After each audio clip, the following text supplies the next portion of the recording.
You to this particular webinar. What I thought we'd do in this discussion is talk about some different types of biomedical interventions and specifically strategies. And there's actually another term for strategies called protocols. So I'm going to kind of use those interchangeably. I actually took this presentation and kind of adapted it. It was originally a presentation for practitioners. You might pick up on some of that a little bit as we go through the material. But just kind of be aware as we move through things. We're not going to talk about all things biomedical, but I'm going to give you an overview and some thoughts behind where I think you can move forward and pay attention to. There's so many different areas to focus on. So we know that autism is complex.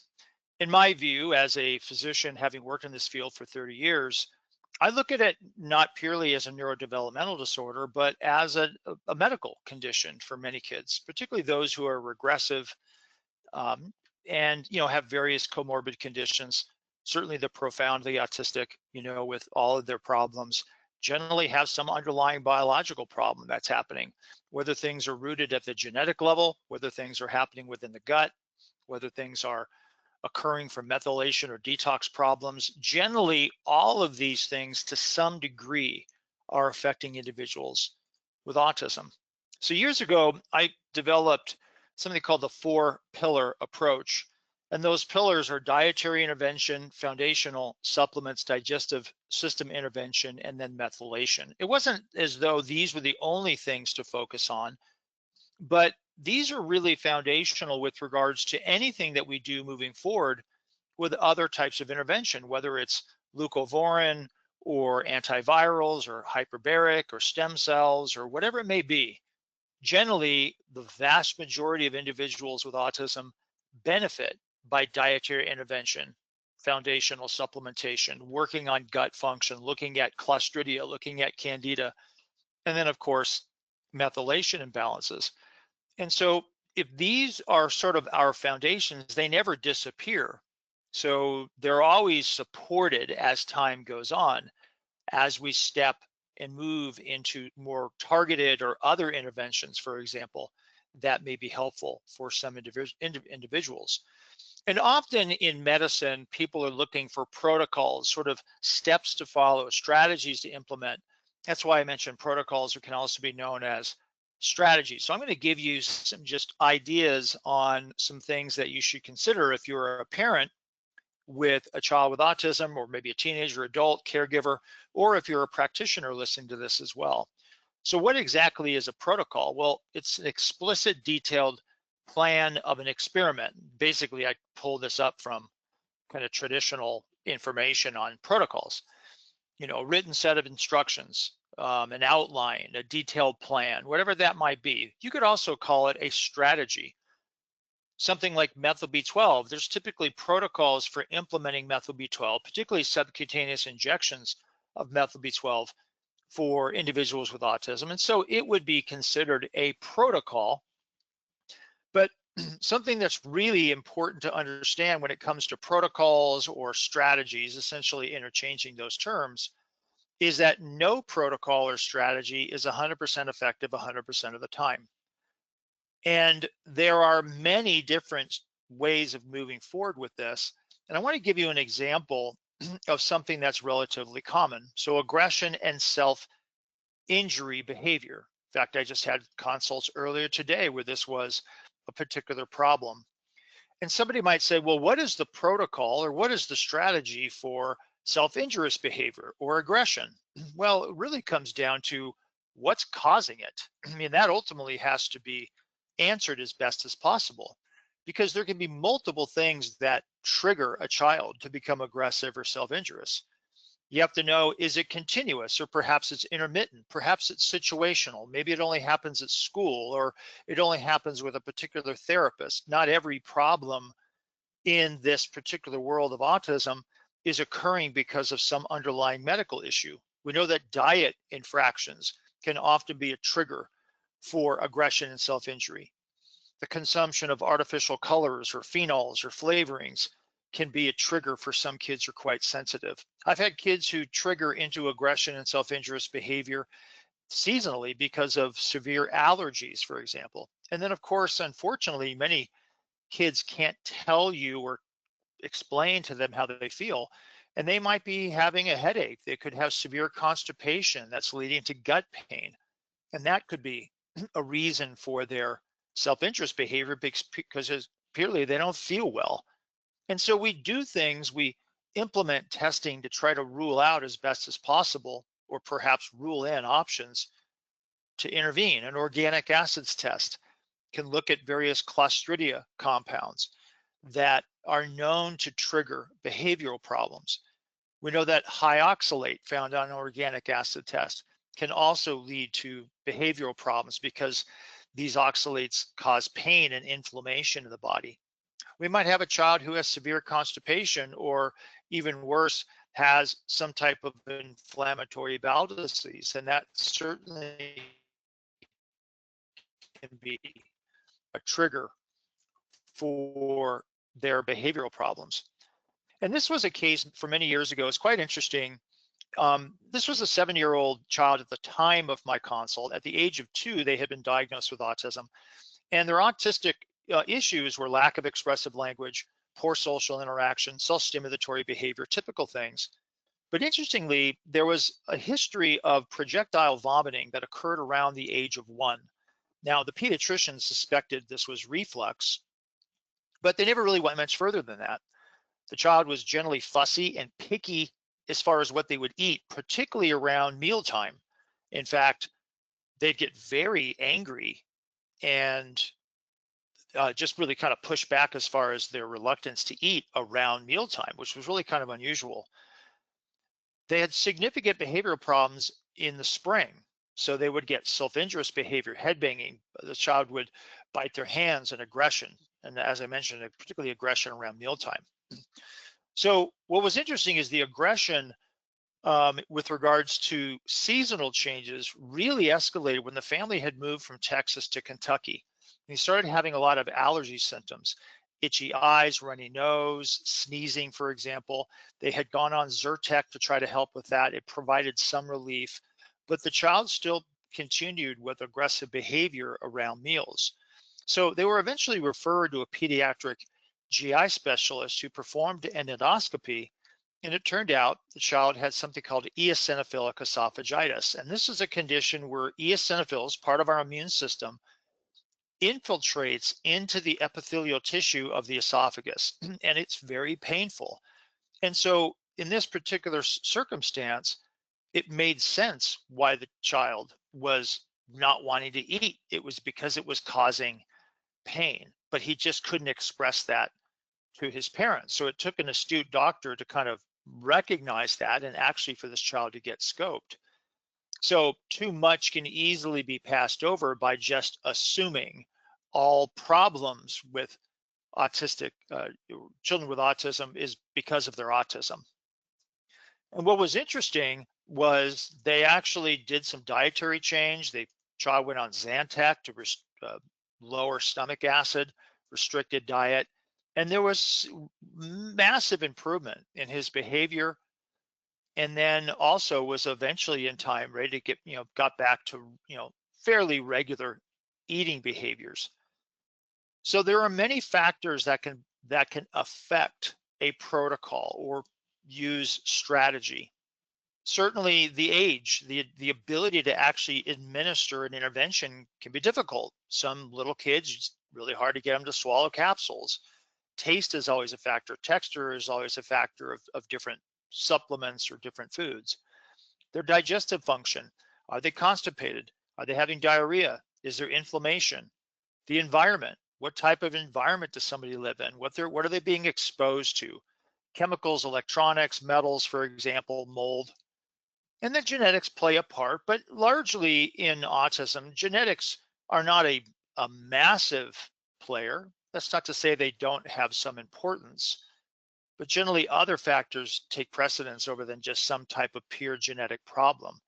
Nutritional imbalances, supplement sensitivity, and then the severity and the duration of the condition. It's a lot different if you're working with a child who's 3 as opposed to a teenager who's 13 or an adult who's 23 who maybe has had some of these underlying imbalances in their body for a lot longer period of time.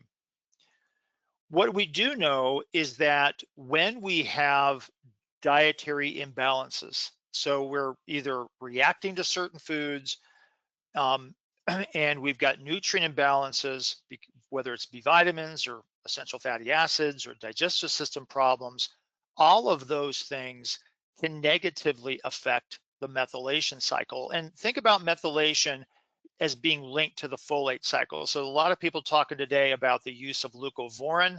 Well, that fits into this discussion of folate and methylation. So all of those first three pillars, if they're compromised to some degree, can affect the fourth pillar, which is methylation.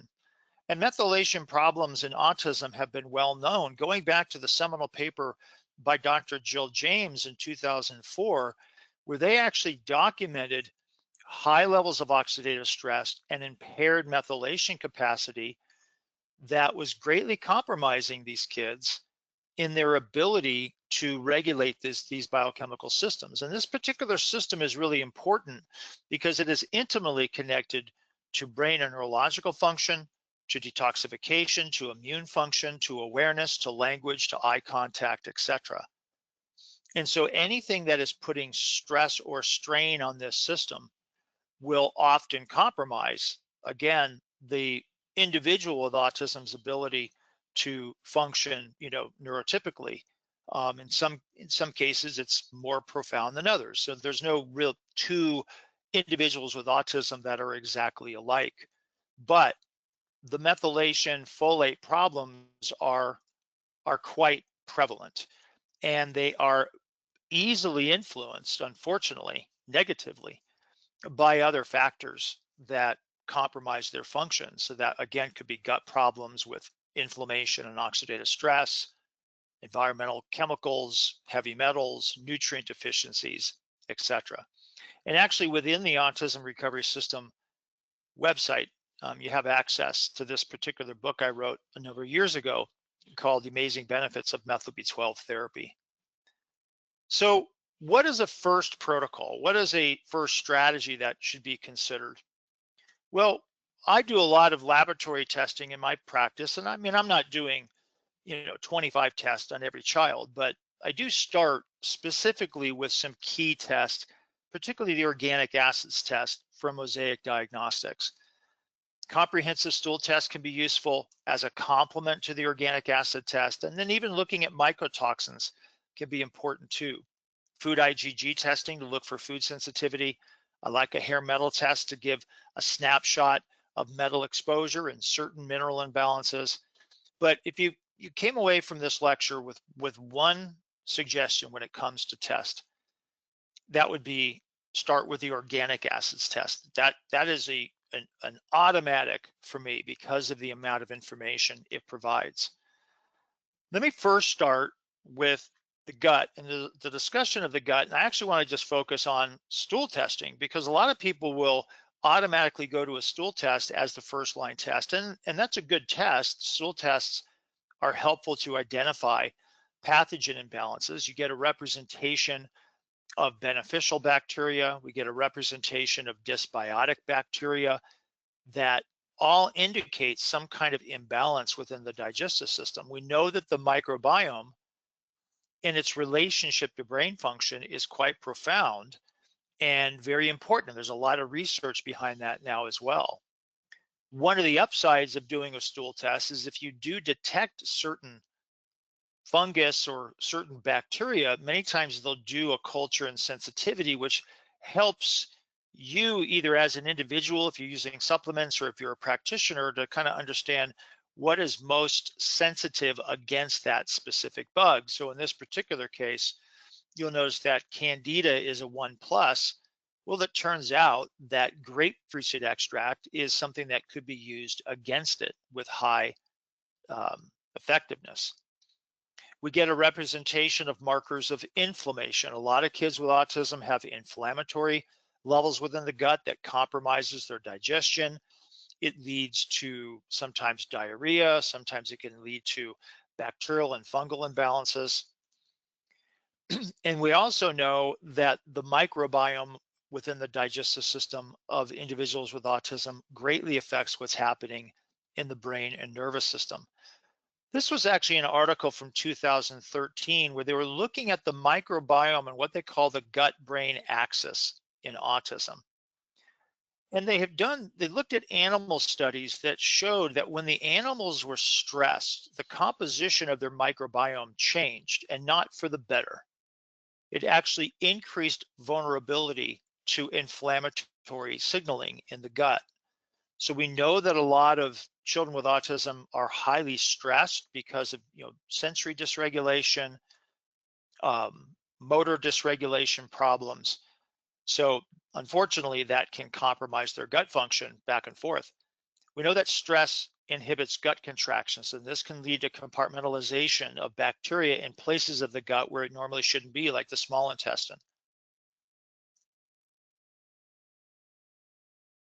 Very interesting part of this discovery of this particular paper is they were actually able to track Clostridia toxins. Now, they were specifically looking at Clostridium tetani and the neurotoxin it produces, and actually track it through the vagus nerve. The vagus nerve is a very large nerve that connects our gut to our brain, and it acts as a portal. In fact, they're actually looking at studies now with regards to Parkinson's disease, where there's a vagal nerve disruption, and the fact that the vagus nerve transports toxins from the gut into the brain that can lead to Parkinson's. Well, the same mechanisms apply in other types of neurodegenerative and neurodevelopmental conditions, including autism. And in this particular case, they were able to track the tetanus neurotoxin into the brain and show that it interfered with the neurotransmission of something called GABA. GABA is a neurotransmitter that has inhibitory signaling in the brain. And kind of what it does is it sort of regulates and turns off excessive electricity, if you will. And it's often deficient in states of anxiety and stress. And in this particular case, it was affecting GABA signaling in the cerebellum. The cerebellum is a part of the brain that is very much involved in motor skills and attention shifting. And it's often compromised in individuals with autism. This is why they many times have problems in motor skills, for example, as well as in attention and shifting attention from one task to the other. So a lot of different areas of the brain can become influenced negatively by toxins that come from the digestive system. Now, we might sit there and say, well, what is a general protocol or strategy to try to improve the health of the gut? Well, first and foremost, you really kind of have to have an idea about what's going on in the gut and what might be overgrowing as far as fungus or bacteria, for example, or do we have inflammation or do we have maldigestion? In general, when we start shifting the diet, and this actually brings us back to that first pillar, it is the elimination of refined sugar and high fructose corn syrup and seed oils, moving away from, foods that are not real and moving more towards a real food, whole food diet, trying to eliminate foods that are known to be highly reactive, like dairy and wheat, and then increasing fiber. I mean, I see a lot of kids who have severe constipation, and the number one and number two cause of constipation is lack of fiber and dehydration. And then one of the things that we can always work towards is just the consistent consumption of more vegetables in the diet, adding more fiber, adding more diversity. And I understand it's challenging to change diet for individuals with autism, but it should be a goal ultimately moving forward because it is foundational with regards to our overall health. We can't always rely on supplements. And so if you don't have a healthy diet, doesn't matter how many supplements you take, you're not going to overcome the deficiency aspects of a diet that's not optimal. And so it's a learning process. Yes, we can implement probiotics. We can implement things like colostrum that helps to bolster immune function in the gut. And all of that's fine. And it's complementary to the strategies moving forward with trying to improve gut health. Butyric acid is interesting. Butyric acid as a supplement, there's a company called Tesseract that produces a good product called probutyrate. There's been a lot of research into butyrate lately because butyrate plays a fundamental role in large intestine health. It helps with the preservation of the lining of the gut. It's also very important as a regulator of inflammation, not only in the gut, but also systemically as well as in the brain. And butyric acid also plays a supportive role in mitochondrial activity as well. Organic ghee, which is purified butter fat, is a food source of butyrate, but we also get butyrate in many vegetables as well. So a supplement company I strongly recommend parents get familiar with is New Beginnings Nutritionals at nbnus.com. They're a company I use quite often and have for years now. And the people who work at New Beginnings are very, very familiar with their products because many of them are parents themselves of children with autism. And the founder is actually Lori Knowles. His son is recovered now. He's a young adult living on his own independently and doing really well. So I mentioned butyrate. So I'm going to mention a little bit later in this lecture mitochondria, but just kind of understand now that butyrate or butyric acid, a lot of research behind this compound now with regards to mitochondrial health, but it begins in the gut because ultimately with a healthy digestive system, we get a healthy production of these short chain fatty acids, one of those being butyric acid. This particular test is absolutely fundamental. So Mosaic Diagnostics was formerly Great Plains Laboratory, and I feel every individual with autism should have an organic acid test done. You might be familiar with the previous format on the right. The new updated format on the left is what you get now. And if you recognize, this is actually page 1 of the organic acid test. You'll notice a few of the markers under the yeast and fungal section, like arabinose, which is linked to candida, and tartaric acid, which is linked to aspergillus mold, are high. This is a big problem because these bacterial imbalances in the digestive tract have a direct effect on brain and nervous system function. You can also get assessments of mitochondrial activity. This particular individual had very high levels of various mitochondrial imbalances. Oftentimes, these are being driven because of nutritional imbalances, perhaps certain environmental exposures, certain heavy metals, chemicals can cause mitochondrial stress, as well as mold and mycotoxins. And the new format of the organic acid test sort of makes it easier to interpret as far as the priorities of things that we're looking at from a category standpoint, whether it's microbial overgrowth, toxic exposure, mitochondrial health, etc. There's been a lot of research over the years about the negative influence of these fungal compounds. In fact, this was a paper from 2010 looking at yeast infections and psychiatric disorders, specifically looking at certain organic acids produced by fungus, one of them candida, that directly interacts with neurotransmitter sequencing that can lead to anxiety, that can lead to depression, that can lead to aberrant behavior, can compromise focusing and attention, etc. Another nefarious thing with regards to these fungal organisms, including candida and some of the compounds it produces, we just mentioned real briefly about the methylation cycle and the use of methyl B12. Well, notice right here, this particular enzyme called MS, which is methionine synthase, connects our folate cycle and our methylation cycle. Unfortunately, it turns out that candida and some of the compounds it produces can interfere and inhibit the function of that enzyme. So it basically interferes with methylation. And there are other compounds that interfere with the ability to make glutathione. So there's direct evidence that these fungal organisms and the compounds they produce can directly impact the methylation folate cycle and the ability to make glutathione. Whenever we're talking about fungus, we have to consider also mycotoxins. Now, mycotoxins come from mold, so there's many different kinds of mold we can be exposed to. Some common ones would be penicillium or aspergillus mold that we're being exposed to environmentally.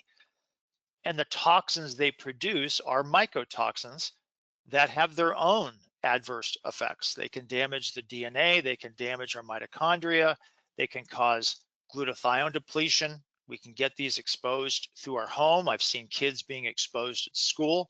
And yeah, you can get some mycotoxins in food as well. But by and large, it's felt that the vast majority of these mycotoxin exposures are occurring because of environmental influences. And there has been some studies that have specifically looked at the negative effect of certain mycotoxins. In this particular paper, they looked at mycotoxin problems from ochratoxin, which comes from aspergillus, being a contributing factor. I'm not going to say it's a cause of autism, but certainly can compromise overall brain and nervous system function. Basically, what's happening and what this paper got at was that ochratoxin interferes with a specific enzyme that's necessary for dopamine production. And so basically you get deficits in dopamine, you get deficits in downstream neurochemistry that affects attention and behavior.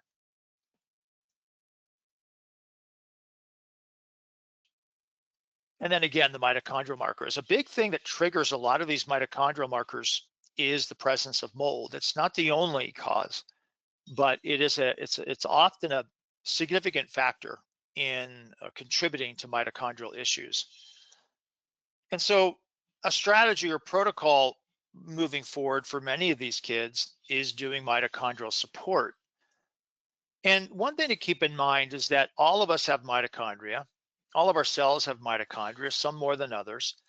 But the brain and nervous system is the one organ system in our body that has the highest demand of energy production from mitochondria. About 20% of all of the energy currency that we produce goes to support brain and nervous system function. Yeah, the cardiovascular system needs a lot. The musculoskeletal system needs a lot too. Even the immune system needs a lot of mitochondrial support. And so if we have mitochondrial deficits for one reason or another, we're going to run out of, or we're going to run deficits in that energy currency chemical called ATP. But the mitochondria do much more than just produce energy. They regulate calcium signaling, they regulate immune function, they are responsible for assisting a cell that is damaged to essentially commit suicide, which is important to get rid of old damaged cells. They're involved in steroid synthesis. So they have their hands on a lot of things. But when you think about mitochondrial problems, what you always have to remember is that the brain and nervous system is highly dependent on high level activity of mitochondrial activity. And so we may have mitochondrial dysfunction that affects memory, or affects attention, or affects eye contact, or affects language, for example. It really depends sometimes where the deficits are occurring. We can't always predict where that's going to happen. We know that some individuals have low muscle tone or poor motor skills, and that could be a mitochondrial deficit. They have people with mitochondrial issues often have gut problems, and then clearly they have, brain and nervous system issues as well. So what are some potential causes of mitochondrial problems in autism? Well, adverse vaccine reactions. I mean, these are immune stimulating reagents. They're meant to stimulate the immune system. Well, too much stimulation in certain places can be problematic. You can overstress the mitochondria. Environmental exposures, heavy metals, nutrient deficiencies, mold and mycotoxins. Even some of the endogenous production that we get from pathogens in our gut, like Candida and Clostridia, can produce compounds that negatively affect mitochondrial activity. One of the things, and why I emphasize so much with that 4-pillar approach, is to work on diet and work on foundational nutrients, is because it's well established that individuals with autism, whether they're kids, teenagers, or adults, often have certain nutrient imbalances, and the mitochondria run on the nutrients that we get from our diet. So New Beginnings Nutritionals has a line of mitochondrial support supplements. This particular one from Research Nutritionals is a great product, good overall baseline mitochondrial support. It's got a lot of things with regards to mitochondrial support activity, from vitamin C to thiamine to various B vitamins.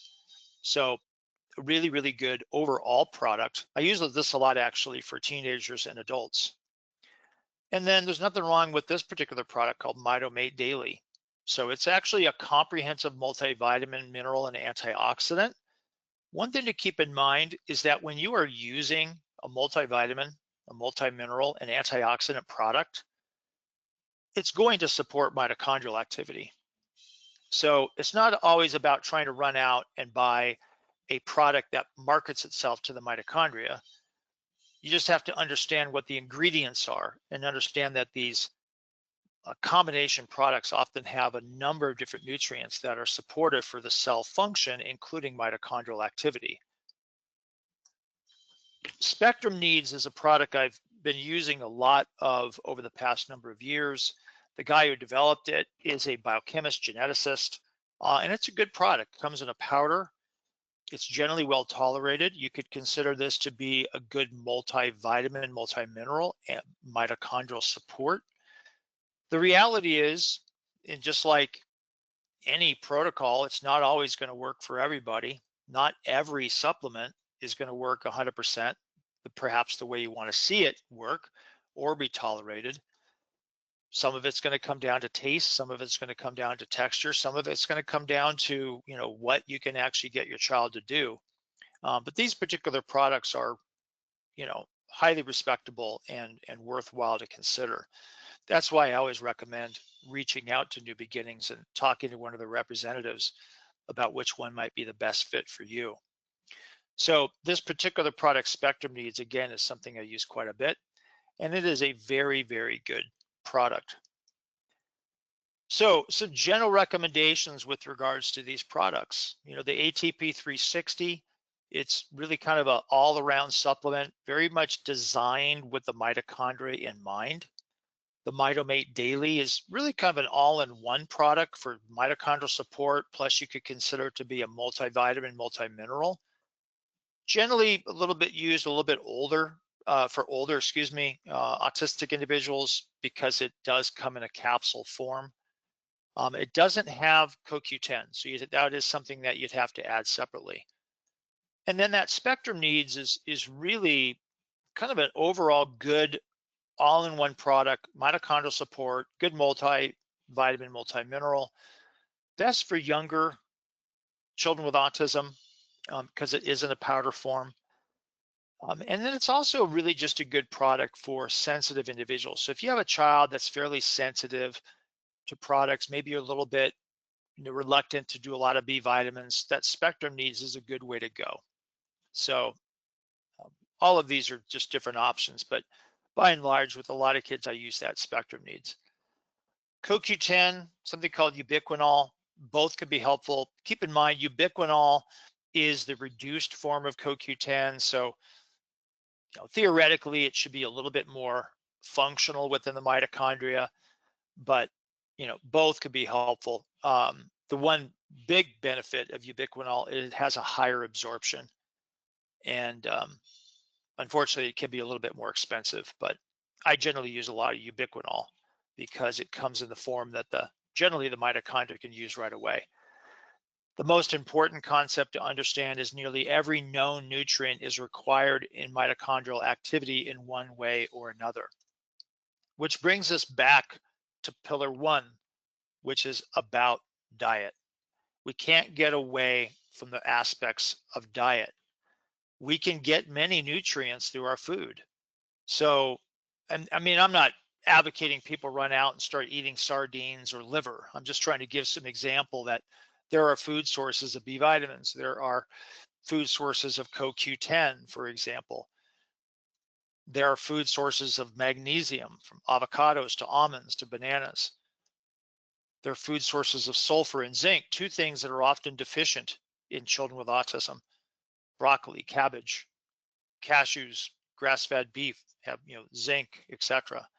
So I'm not expecting you to memorize this right away, but again, the healthier a diet can be, the more real food, whole food diet, consistently over time, we get a lot of nutrients from it. Well, it's not always about biomedical intervention. It's not always about what's the next supplement. Um, I do a lot of that, and that is an important aspect. But it's also what are considered to be non-biomedical activities and interventions. One of the things that I've seen over the years, and this isn't just applicable to children with autism, it's children everywhere. There's way too much screen time, there's way too much indoor time, and there's not enough nature time. I realize not everybody lives next to a national park, but there's too much where people are trapped inside their homes, not getting out into the fresh air, getting sunlight, out into a park, out to the beach, into a nature setting. And that is especially true of individuals with autism. One of the things, I actually talked to a family the other day. I mean, their child is doing 40 hours of ABA therapy a week. I mean, that's a full-time job. So this was a child that was not outside much and not able to really just explore their natural world. So if you're interested in this concept, this particular book, Last Child in the Woods, it wasn't specifically written for autism children in mind. It was really written for children in general. Pretty interesting. The one on the right, the nature principle, is really written for adults because the same thing's happening with adults. More creative outlets, okay? More time in nature, less time indoors, more time pursuing things that have meaning. Okay, that could be, for some people, that purpose might be academics, art, gardening, music. I love seeing special needs kids who are doing other things, learning a musical instrument or doing art. Or I have some families that live in rural areas and they have their child with autism out helping gardening, for example, or taking care of the animals. This is a very interesting documentary, if you've not watched it, called The Speed Cubers. This particular boy was a patient of mine years ago, and he is a speed cuber. It's a fascinating documentary in the skill set that he has of doing these speed cubing competitions. So he's been a world champion a number of times. So that really grounded him. He found his purpose, and then probably more importantly, he also found his friend group. For those who are non-speakers, this is a very important documentary. It's a movie called Spellers that it's really kind of a revolutionary way of communicating with kids who cannot speak. And this is, younger kids and older kids and even young adults who have gone through the Spellers program, learning how to communicate, having a voice, instead of just, essentially existing in silence. So Underestimated was a book, J.B. Handley and his son Jameson Handley. He went through the Spellers program. It turned out, not shockingly, that Jameson's a brilliant kid, and he's a young adult now. Really, really profound. So if you're not familiar with Spellers, check that out. And then the last protocol this is for parents yourself. And that is you have to take care of yourself. I know the stress behind what you're attempting to do. But you have to prioritize time for yourself. That means you've got to work on your own diet. You have to get consistent exercise, and you have to manage stress, and you have to try to, as best as possible, adapt a healthy lifestyle. Take time for yourself. So these are critically important, and it's also important for couples to make sure that you're supporting each other in this process. The process of implementing biomedical intervention is not something that just occurs over a few weeks or a few months. This is something that occurs over many years. So you're in for it for the long haul. So make sure you prioritize yourself in this process too, to prevent burnout. So with that is we actually have the new version of the autismrecoverysystem.com. I'd encourage you to check out the different sections that we have. There's a section for different resources. You can reach out to us with questions as well. There's an entire biomedical course within the website called Autism Biomed Essentials. It's actually a 6-video module. It's about 8 hours, a little bit more, probably around 8 to 9 hours of educational content, a lot of different types of PDF downloads, self-paced access. One of the other things about Autism Recovery System is the forum. So you can actually enter the forum, a community forum, where you can post questions to me or others, and I give feedback and insight and many times suggestions on things that I've experienced in my practice over the years. So this is one aspect. One thing to keep in mind about this journey and trying to help your child is you have to become educated in the process. And, you know, there's a lot of great books out there. There's a lot of great content out there. But one of the things we have really compressed and organized in this website is content that I created over the years and I've seen over the years, nearly 30 years of practice of things that really, really help.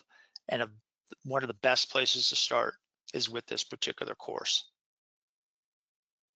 Okay, and so if you have questions, here's the contact page. Go to autismrecoverysystem.com. You can go down to About right here, and you can send us some questions. Do our best to answer those.